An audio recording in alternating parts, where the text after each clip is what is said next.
मेरा नाम कुंदन है। उन दिनों मैं नानी के गांव आया हुआ था। वो जगह मुझे बहुत ही अजीब सी लग रही थी।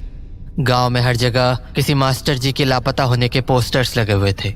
लोग कहते थे उन मास्टर जी को आखिरी बार हमारे ही घर में देखा गया था। इन सब बातों को सुनकर मैं हमेशा यही सोचता रहता था कि आखिर मास्टर जी हमारे घर से गए तो गए कहाँ। इसीलिए मैंने इस बारे में मासी से बात करने की सोची। मासी, हाँ, आप मास्टर जी को जानती थी? कौन मास्टर जी? वही जिनके लापता होने के पोस्टर्स लगे हुए हैं गांव में। हाँ, जानती तो थी। कैसे? वो तेरे नाना जी के दोस्त थे। कभी कभार हमारे घर भी आते थे, पर नाना जी के मरने के बाद उनका हमारे यहाँ आना जाना बढ़ गया था। क्यों? उन्हें हमारे साथ वक्त बिताना अच्छा लगता था, और शायद तेरी नानी को भी। नानी को क्यों? दरअसल तुम्हारे नाना जी के मरने के बाद नानी काफी अकेली हो गई थी। वो किसी से बात भी नहीं करती थी और हमेशा किताबें पढ़ती रहती थी। फिर एक दिन वो मास्टर जी को हमारे घर लेकर आई। अच्छा। मास्टर जी के आने के बाद तेरी नानी फिर से पहले की तरह बोलने लगी, मानो उनका अकेलापन दूर हो गया हो। मास्टर जी का भी यहाँ मन लग जाता था और धीरे धीरे वो हमारे यहाँ रोज आने लगे। रोज? हाँ, वो हमारी बहुत परवाह किया करते थे और हमारी हर जरूरतों का ध्यान भी रखते थे। जब उन्हें पता चला कि मुझे गाने बजाने का शौक है तो वो खुद मुझे संगीत सिखाने लगे। मतलब वो अच्छे आदमी थे? हाँ, बिल्कुल। तो फिर उनके साथ हुआ क्या? लोग बोलते हैं कि वो आखिरी बार इसी घर में दिखे थे। लोग बोल तो सही रहे हैं, पर उनके साथ हुआ क्या वो मुझे नहीं पता। मतलब? उस दिन अमावस की रात थी और रोज की तरह उस दिन भी मास्टर जी हमारे घर आए हुए थे, पर शाम के 7 बजते ही मास्टर जी ने कहा, अब मुझे चलना चाहिए। इतनी जल्दी? हाँ, शाम होने को है। अरे शाम होने को है तो क्या हुआ? नहीं, वो शाम होने के बाद मैं बगीचे वाले रास्ते से नहीं जाना चाहता। वैसे भी वो बगीचा ठीक नहीं है। अरे आप लोगों की बातों में मत आओ, बगीचे में कुछ भी नहीं है। पर आपने तो सुना ही होगा ना, उस बगीचे से कितने लोग लापता हुए हैं और वहाँ से लोगों की लाशें भी मिली हैं। देखिए, इतना मत सोचिए, आज रात खाना खाकर ही जाइएगा। हाँ, अगर डर लगे तो मैं आपको घर तक छोड़ आऊंगी, ठीक है? माँ, पर बगीचा? अरे मुझे कोई डर नहीं है बगीचे का, ये सब अंधविश्वास है। उसके बाद मास्टर जी हमारे घर पर काफी देर रुके रहे और हम लोगों से बातें करते रहे, पर तभी मैंने देखा कि माँ किचन में किसी कागज पर कुछ लिख रही है और उस कागज को बार बार दीवार की तरफ दिखा रही है। क्या था उन पन्नों में? पता नहीं, मुझे भी ठीक से समझ नहीं आया। फिर आगे क्या हुआ?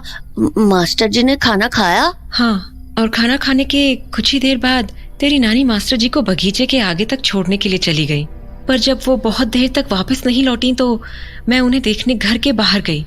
बाहर थोड़ी ही दूर पर मुझे मास्टर जी और तेरी नानी बगीचे के सामने वाले रास्ते के पास खड़े दिखे।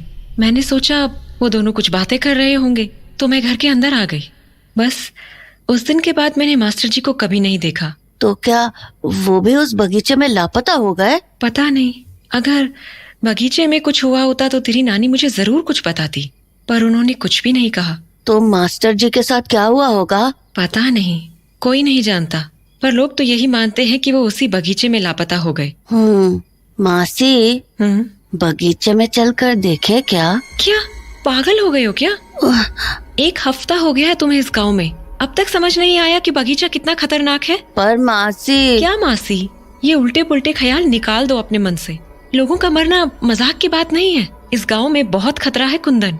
लापरवाही दिखाओगे तो कुछ बहुत बुरा हो जाएगा। समझ में आई बात? बगीचे वाली बात मासी ने उसी वक्त खत्म कर दी, पर अगले दिन जब मासी काम से लौटी। मासी, आप आज जल्दी आ गई? हाँ, काम जल्दी खत्म हो गया था। मासी। हाँ? वो अभी तो दिन है। हाँ, तो दिन के वक्त तो बगीचे में उतना खतरा नहीं होता है ना? कुंदन। मासी प्लीज प्लीज मासी, चलो ना, बस देख के आ जाएंगे। मासी प्लीज। तुमसे मैंने कल रात क्या कहा था? क्यों जिद कर रहे हो? पर मासी, आपको भी तो जानना है ना कि बगीचे में आखिर है क्या। तो मैं बगीचे में चली जाऊं? हाँ, नानी भी तो जाती है। नानी जाती है? क्या बोल रहे हो तुम? वो मैंने नानी को बगीचे में जाते हुए देखा था। क्या? हाँ, वो बगीचे के अंदर एक घर है ना, वो उसी में जाती हैं। क्या? तुम्हें ये सब कहाँ से पता है? वो मैंने उन्हें देखा था। देखा था मतलब तुम उनके पीछे गए थे? नहीं, वो मैं खेलता हूँ ना बगीचे के पीछे वाले मैदान में, तभी देखा था। नानी को तो कुछ नहीं हुआ मासी, तो हम भी तो जा सकते हैं ना। कुंदन, मासी तुरंत आ जाएंगे, और अभी तो 3 ही बजे हैं, हम शाम होने के पहले आ जाएंगे। चलो ना मासी। पर चलो ना मासी, नानी अभी सो भी रही हैं, हम जल्दी से जाकर देख आएंगे। हाँ, कुंदन ये खतरनाक हो सकता है। मगर अगर कुछ खतरा हुआ तो हम दोनों वहाँ से चले आएंगे, पक्का पक्का पक्का। चल, पर हम शाम होने के पहले लौटेंगे, ठीक है? हाँ ठीक है।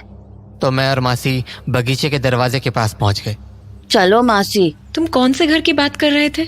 मुझे तो यहाँ कोई घर नहीं दिख रहा। मासी, घर बगीचे के अंदर है, थोड़ी दूर चलने पे हमें घर दिख जाएगा। तो कुछ ही देर में हम बगीचे के उस घर के सामने पहुंच गए।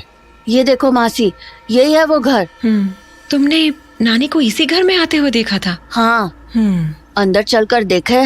अंदर क्यों जाना है तुम्हें? चलो ना मासी प्लीज। चलो। तो हम दोनों उस झोपड़ी के अंदर चले गए। अंदर कमरे में एक खटिया रखी थी और खटिया के बगल में एक पतीला रखा था। खटिया? पतीला? ये सब यहाँ इस बगीचे के अंदर? मासी वो देखो। क्या? पतीले में कुछ लाल लाल सा लगा हुआ है। अजीब है। वो देखो मासी, खटिया पर कागज पड़े हैं। शायद कुछ लिखा भी है इनमें। क्या लिखा है? 3 दिन बाद अमावस की रात है, तैयार रहना। कल अमावस की रात है, तुम्हारे दोस्त मास्टर जी को लेकर आने वाली हूँ। मास्टर जी? ये सब क्या है? मुझे कुछ समझ नहीं आ रहा। तुम्हारा नाती कुंदन घर आया हुआ है, आज रात उससे मिलने घर आ जाओ। हाँ, तुम्हारा नाती कुंदन? ये तो मेरे बारे में बात हो रही है ना? मतलब तुम्हारे नाना से बात हो रही है? तू आ गया कुंदन बेटा? हाँ। हाँ। तू भी आ गई अन्नू बेटा?